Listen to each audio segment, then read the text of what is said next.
જૂનાગઢ શહેરમાં આજે બપોર બાદ પેટ્રોલ પંપો પર વાહનોની લાંબી કતારો જોવા મળી હતી। લોકોમાં અચાનક પેનિક ફેલાતા ઘણા લોકો પેટ્રોલ અને ડીઝલ ભરાવવા માટે દોડી આવ્યા હતા। ભાવ વધારાની ખોટી અફવા કે ઈંધણની અછતના ભયને કારણે લોકો મોટી સંખ્યામાં પંપો પર ઉમટી પડ્યા હતા। અચ્છા, અને અહીંયા કયો પેટ્રોલ પંપ છે? શ્રી આંજનેય પેટ્રોલિયમ। બરાબર। અત્યારે પેટ્રોલનો સ્ટોક છે પૂરો? અત્યારે તો અત્યારે રેગ્યુલર સ્ટોકમાં અમારે છે, પણ આગળ અત્યારે પછી ગાડી કઈ રીતે લોડ થાય એ પ્રમાણે આગળ જોશું। અચ્છા, આવતીકાલ ને પછીના આગામી દિવસોનો સ્ટોક છે તમારી પાસે? એ અત્યારે IOCL માંથી ગાડી લોડિંગ થાય પછી નક્કી કરી શકીએ, અત્યારે કોઈ હાલ નથી કરી શકીએ। નથી થવાની કે એવા કોઈ સમાચાર તમારી પાસે? સમાચાર અમારી આગળ અત્યારે કોઈ હાલ નથી। અચ્છા, ભાવ વધારાનું કે કઈ? ભાવ વધારાના હાલ કોઈ સમાચાર નથી, આગળ હવે નેક્સ્ટ ટાઈમ શું થાય કઈ ખ્યાલ નથી। અચ્છા, ગામમાં બીજા બધા પેટ્રોલ પંપ ત્યાં બંધ છે એટલા માટે અહીંયા લાઈન થઈ છે? પણ હવે બધી જગ્યા પોતપોતાના સ્ટોરેજ પ્રમાણે કોઈ કસ્ટમર એકબીજા ડિવાઈડ થયા હોય એના પ્રમાણે સ્ટોક શનિ રવિની કોઈ રજા હોય એના હિસાબે કોઈ આગળ પાછળ થયું। અચ્છા, અહીંયા તમે કોઈ લિમિટ બાંધી દીધી કે આટલાનું જ આપવાનું પેટ્રોલ કે ડીઝલ? લિમિટ કોઈ છે નહીં અત્યારે। મારું નામ છે સુંદરવા શૈલેષ। આપણે કાળવાનો પેટ્રોલ પંપ છે ને ત્યાં તો બંધ થઈ ગયું છે। હમણાં પાછું એક ન્યૂઝ આવી છે કે આપણે અહીંયા કાળવામાં આપણે અહીંયા ઝાંઝડા ચોકડી છે ને ક્રિષ્ના પેટ્રોલ પંપ ત્યાં પણ બંધ થઈ ગયું। બધે એવડી ટ્રાફિક છે, બધી એટલી જ ટ્રાફિક છે ને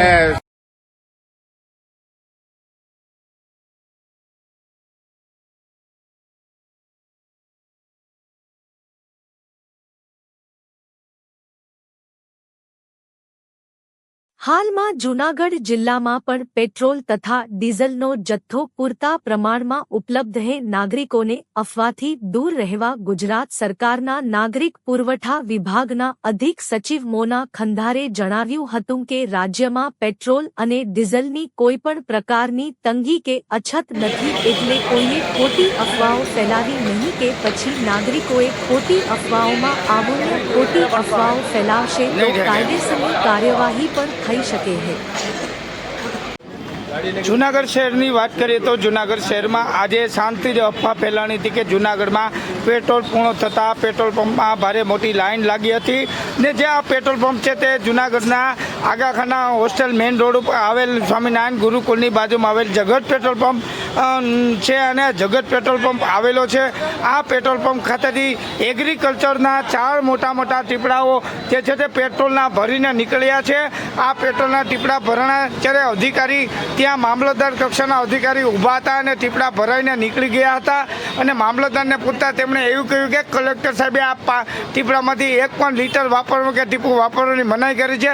પરંતુ જ્યારે આ વાત કરીએ તો નાના માણસોને જ્યારે લાઇનમાં ઊભા છે ત્યારે કાયદાની વાત કરીએ તો કાયદો બધા માટે જ્યારે સમાન હોય છે, ત્યારે એગ્રીકલ્ચરના મોટા જ્યારે ટીપડા ભરાણા ત્યારે આ સંગ્રહ નહીં તો બીજી કોઈ વાત, સંગ્રહ નહીં તો આ બીજું શું છે? આ પેટ્રોલ પંપ ઉપરથી ટ્રેક્ટરમાં 4 ટીપડાઓ ભરીને પેટ્રોલ ભરીને નીકળી જાય છે। જે ચિત્ર સ્પષ્ટ બતાવી આપે છે કે આ છે જૂનાગઢના દ્રશ્યો છે અને જ્યારે આ પેટ્રોલ પંપ ખાતેથી જે 4 ટીપડા ભરાણા કોના કહેવા મુજબ, કયા અધિકારીના કહેવા મુજબ અને કોની સૂચના હતી ને લાગવો કયા અધિકારીઓ પોતાના 4 ટીપડા ભરે તો નાના માણસો પેટ્રોલ પંપે લાઈનમાં ઊભા છે તેમનું શું થાય તેવા અનેક વધુ સવાલો ઉઠવા પામ્યા હતા। જ્યારે આ પેટ્રોલ પંપે જે ટીપડા ભરાણા છે તે જે છે તે સંગ્રહ ન થાય તે માટે પરત લેવું જોઈએ તેવી કડક કાર્યવાહી કરવી જોઈએ તેવી લોકોની માંગ પણ છે।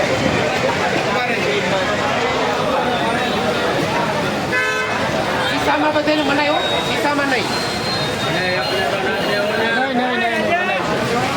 નિયમ ભાઈ, કાયદો બધાને લાગુ પડે, કાયદો બધા માટે સમાન છે, કાયદો બધા માટે સમાન છે, એક માટે ન હોય। ખોટી વાત ન કરો ભાઈ, એકને ગોળ ને એકને ફળ એવું ન હાલે ભાઈ। શીશામાં નહીં। કોઈ પણ હોય ભાઈ, પોલીસ વાળા આવી તો ભલે ને અધિકારી તો ભલે, હા નિયમ એ નિયમ ને કાયદો એ કાયદો।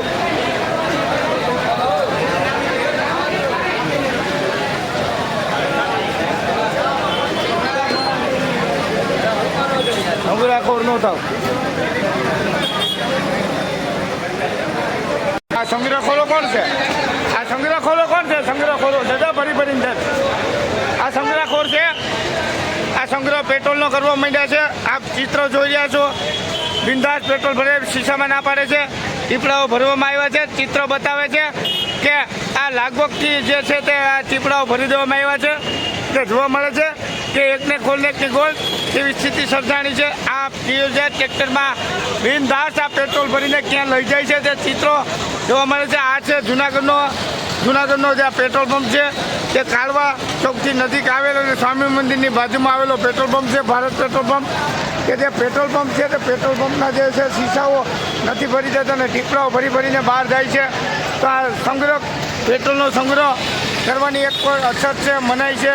આમ છતાં પણ પેટ્રોલનું બારોબાર વેચાણ થઈ જતું હોય અને પ્રજાને પેટ્રોલ નથી મળતું અને આ ટ્રેક્ટરમાં બિનદાસ પેટ્રોલ છે તે વેચવામાં આવે છે. ચિત્ર જોવા મળે છે. આ છે ભારત પેટ્રોલિયમ છે કે ચિત્ર જોવા મળે છે. આ ભારત પેટ્રોલિયમના ચિત્રો છે. જે ચિત્ર જોવા મળે છે કે બારોબાર છે તે ડીઝલ પેટ્રોલ છે તે નાના માણસોને પેટ્રોલ ડીઝલ મળતા નથી અને બારોબાર છે તે ટેન્કરો વેચાઈ જાય છે. જે ચિત્રો બતાવે છે કે જે એક તો નાના માણસો છે તે લોકો લાઈનમાં ઊભા છે અને આથી ટ્રેક્ટર આવ્યું તે ભારત પેટ્રોલિયમ છે. ટીપડા ભરીને પેટ્રોલો બારોબાર ગયા. એ કોને આપવામાં આવ્યા, એ કોણ હતા, કોના હતા તેનો તપાસનો વિષય છે. ખરેખર આની સામે તપાસ છે તે મંડાવી જોઈએ અને કલેક્ટર સાહેબે તાત્કાલિક તપાસના આદેશ કરીને કાર્યવાહી કરવી જેથી માંગ પણ ઉઠવા પામી છે. જી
શીશામાં બધાને મનાય હો, શીશામાં નહીં.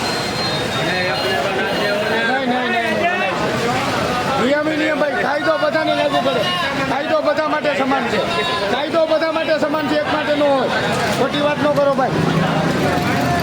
એકને ગોળ ને એકને ફળ એવું ન હાલે ભાઈ. આ બી સાફ શીશામાં નહીં, શીશામાં નહીં. કોઈ પણ હોય ભાઈ, પોલીસ વાળા આવી તો ભલે ને અધિકારી તો ભલે. હા, નિયમ એ નિયમ ને કાયદો એ કાયદો.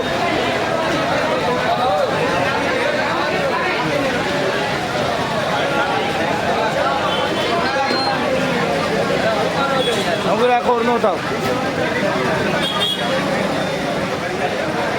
આ સંગ્રહખોરો કોણ છે?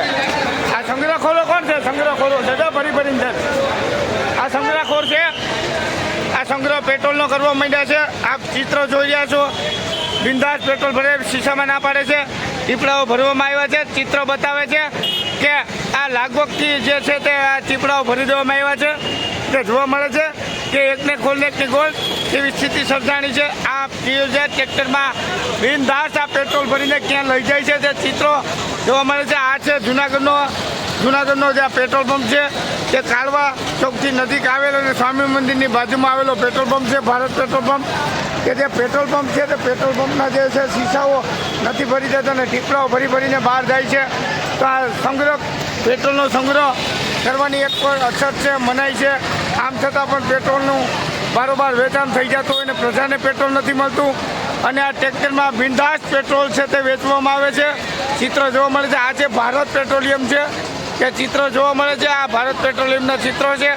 જે ચિત્ર જોવા મળે છે કે બારોબાર છે તે ડીઝલ પેટ્રોલ છે તે નાના માણસોને પેટ્રોલ ડીઝલ મળતા નથી અને બારોબાર છે તે ટેન્કરો વેચાઈ જાય છે. જે ચિત્રો બતાવે છે કે જે એક તો નાના માણસો છે તે લોકો લાઈનમાં ઊભા છે અને આજથી ટ્રેક્ટર આવ્યું તે ભારત પેટ્રોલિયમ છે. ટીપડા ભરી ભરીને પેટ્રોલો બારોબાર ગયા. એ કોને આપવામાં આવ્યા, એ કોણ હતા, કોના હતા, તેનો તપાસનો વિષય છે. ખરેખર આની સામે તપાસ છે તે મંડાવી જોઈએ અને કલેક્ટર સાહેબે તાત્કાલિક તપાસના આદેશ કરીને કાર્યવાહી કરવી જેથી માંગ પણ ઉઠવા પામી છે. જી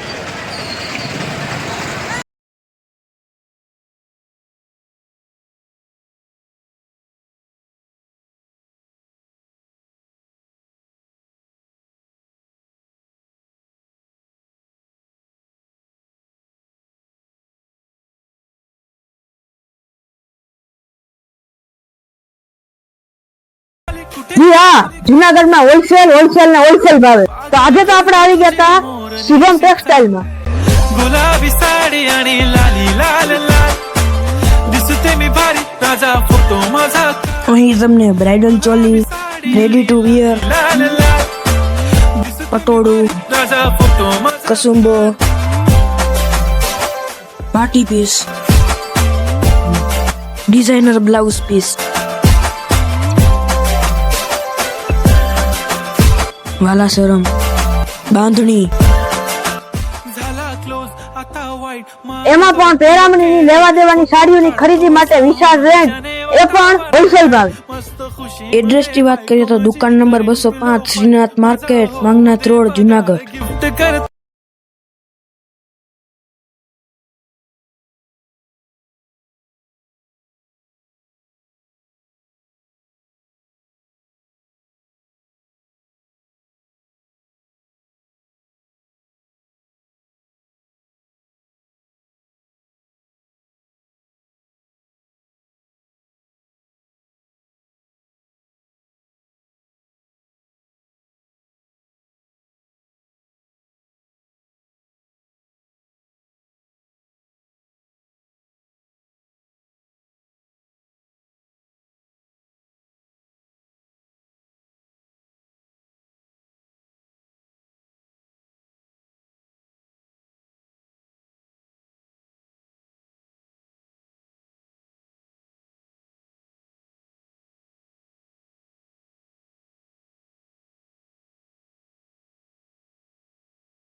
જી હા, જુનાગઢમાં હોલસેલ ને હોલસેલ ભાવે. તો આજે તો આપણે આવી ગયા હતા શુભમ ટેક્સટાઇલમાં.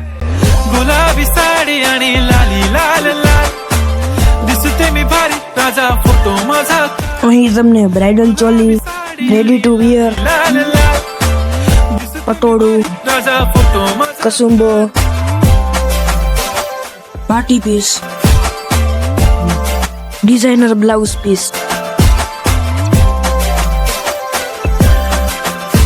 વાલાસરમ, બાંધણી, झाला क्लोज आता वाईट એમાં પણ પહેરામણીની લેવા દેવાની સાડીઓની ખરીદી માટે વિશાળ રેન્જ, એ પણ હોલસેલ ભાવે. मस्त खुशी એડ્રેસની વાત કરીએ તો દુકાન number 205 Shrinath market, Mangnath road, Junagadh. Gift कर ગુજરાતના દરેક નાગરિકોને અમે રાજ્ય સરકાર વતી ખાતરી આપવા માંગીએ છીએ કે ગુજરાત રાજ્યમાં પેટ્રોલ અને ડીઝલનો કોઈ પણ પ્રશ્ન નથી. બધા જ પેટ્રોલ પંપ ઉપર પૂરતો જથ્થો ઉપલબ્ધ છે, તેમજ આપણી પાસે પૂરતો બફર સ્ટોક પણ ઉપલબ્ધ છે. તેથી કોઈ પણ નાગરિકે બિલકુલ ગભરાવાની જરૂર નથી કે પેટ્રોલ પંપ બહાર કોઈ પણ કન્સર્નથી કોઈ પણ લાઈન લગાડવાની જરૂર નથી. જ્યારે પણ પેટ્રોલ ડીઝલનો જેટલો જથ્થો જોઈએ એ પૂરતા પ્રમાણમાં ઉપલબ્ધ છે.